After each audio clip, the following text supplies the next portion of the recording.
Almost everyone knows how the Trojan War ended. A wooden horse stood outside the walls. Greek warriors hid inside it. Troy opened its gates, and one of the greatest cities of the ancient world burned before sunrise. There is only one problem. Homer's Iliad never tells that story. The poem ends before Troy falls. And Homer, whoever he was, lived centuries after the age in which the war was supposed to have happened. So did the Trojan War really take place? Was Helen a real queen? Did Achilles fight beneath the walls of Troy? Or did generations of poets turn many forgotten conflicts into one perfect legend?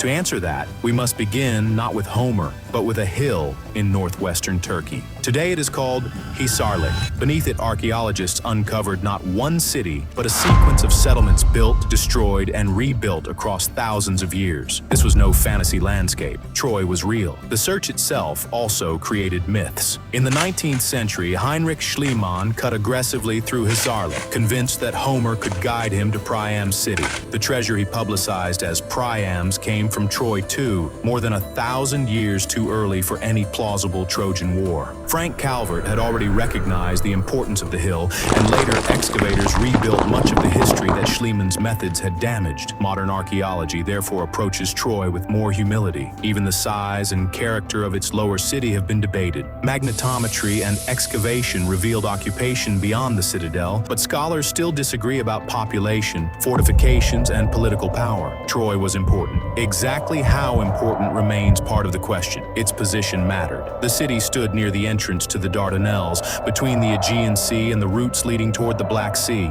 It was not necessarily the master of all trade through the strait, as older theories sometimes claimed, but it occupied a strategic region where Anatolian kingdoms, Aegean sailors, and powerful empires could meet, trade, and clash. The Troy closest to Homer's magnificent city is usually sought in two archaeological layers, Troy 6 and Troy 7a. Troy 6, especially in its final phase, was impressive. Massive sloping walls protected a citadel containing elite buildings. Beyond it lay a larger, lower settlement. This was a significant late Bronze Age center, not the tiny village some early critics imagined. But around the 13th century BCE, Troy 6 was badly damaged. For decades, many archaeologists believed an earthquake was the most likely cause. The walls show displacement, while clear evidence of an enemy assault is limited. Yet earthquakes and warfare are not mutually exclusive. A weakened city could have been attacked afterward, and the archaeological record cannot preserve every spear, fire, or human decision. The survivors rebuilt. Troy 7a was more crowded. Houses were divided into smaller rooms, and large storage jars were sunk into floors. Earlier excavators saw these as preparations for a siege, a population packed behind the walls, storing food while an enemy waited outside. It is a powerful image, but not a verdict. Storage jars can reflect insecurity, population pressure, or changes in household organization. Crowded buildings do not prove that Agamemnon's fleet was on the beach. What archaeology does show is that Troy 7a ended violently, probably around the late 13th or early 12th century BCE. Fire, destruction, and human remains suggest catastrophe. A city at Troy was destroyed in the age remembered by Greek tradition, but which destruction became Homer's war? Troy 6 was grand enough to resemble the epic city, yet may have fallen mainly to an earthquake. Troy 7a appears to have met a violent end, but its crowded interior was less like Priam's splendid capital. The legend may preserve memories from both. Then another civilization entered the argument. Far to the east, the kings of the Hittite Empire kept diplomatic records on clay tablets. These texts mention a western land called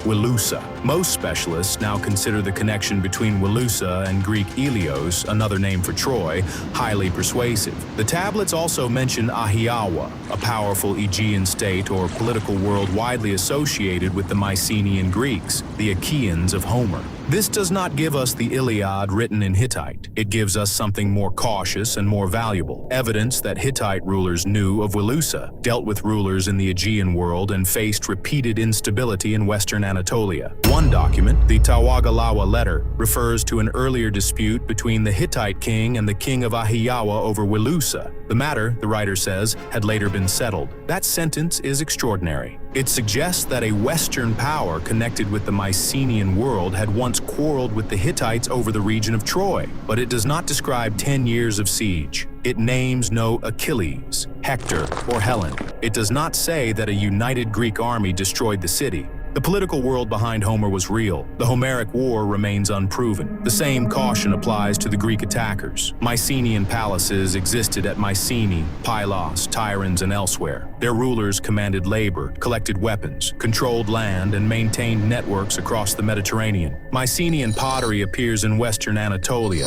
proving contact, though not conquest. Could several kings have assembled ships for an overseas campaign? Certainly. Do we possess a Mycenaean tablet ordering the invasion of Troy? No. The famous catalog of ships in the Iliad lists Greek regions and leaders with an authority that has fascinated historians. Some places fit the geography of the Late Bronze Age surprisingly well. Others reflect later realities, poetic invention, or centuries of revision. The catalog may contain ancient material. It cannot be used as a military archive. And what of the heroes? Achilles, Hector, Priam, and Agamemnon live in a world where bronze weapons, chariots, gift exchange, and aristocratic honor often resemble the Late Bronze Age. Yet Homer's warriors also cremate their dead, use objects and customs from later centuries, and speak through the concerns of an Iron Age audience. The Iliad is not a photograph of 1200 BCE. It is a layered composition in which genuine Bronze Age memories survived beside later practices and poetic necessity. Helen may never be recovered by archaeology. Her story could preserve the memory of a dynastic marriage, an abduction, a diplomatic insult, or simply the belief that great wars require personal causes. Real wars are usually less elegant. They begin through alliances, rival claims, raids, trade, prestige, fear, and miscalculation. A woman whose beauty launched 1,000 ships gave generations of singers something politics rarely provides: a human face for catastrophe. Even the Trojan horse stands beyond proof. The Iliad does not contain it. The episode appears in later epic tradition and is briefly recalled in the Odyssey. Scholars have proposed that the horse was an actual siege machine, a symbol of a ship, or a memory of an earthquake, because Poseidon was both god of horses and the earthshaker. Each theory is ingenious. None is demonstrated. The simplest possibility is that the horse was always a story, a perfect symbol of intelligence defeating walls that strength could not break. No archaeological evidence confirms that a wooden horse ever stood outside the walls of Troy. Wood rarely survives for more than 3,000 years, and even if such a structure had existed, it would almost certainly have disappeared without leaving a recognizable trace. But that cannot be turned into proof. The absence of evidence does not demonstrate that the horse was real. It simply means archaeology cannot test the story directly. The literary evidence is equally cautious. The Iliad ends before Troy falls. The Odyssey briefly recalls the horse, while later poets transform the episode into the famous version remembered today. The horse may preserve the distant memory of a siege machine, a ship, or another forgotten event. Or perhaps it was always meant to be something greater than history, a story explaining how intelligence accomplished what brute force could not. History is rarely so elegant. So did the Trojan War really happen? The most defensible answer is not yes or no. A fortified city stood at Troy. It was destroyed more than once. Mycenaean Greeks crossed the Aegean. Hittite documents connect Wilusa with international disputes involving Ahhiyawa. Conflict in the region was not only possible, it was normal. But archaeology has not uncovered Homer's war. There may have been one major attack on Troy. There may have been several conflicts, raids, and destructions remembered together. Oral poets could have fused centuries of violence into a single 10-year siege and gathered the memory of many warriors into a few immortal names. By the time the Iliad took shape, the palace world behind the story had vanished. Mycenaean kingdoms had collapsed. Hittite power had disappeared. Writing systems were lost. Populations moved and old centers were abandoned. What survived was not a report. It was a wound carried in song. The Iliad may not tell us exactly how Troy fell. It tells us how later generations imagined the cost of a world destroyed by pride, anger, and war. Troy was real. The conflict behind the legend was probably real in some form, but Homer transformed uncertain history into something history alone could never preserve. The terror of battle, the grief of fathers, the rage of warriors, and the knowledge that even the strongest walls eventually fall.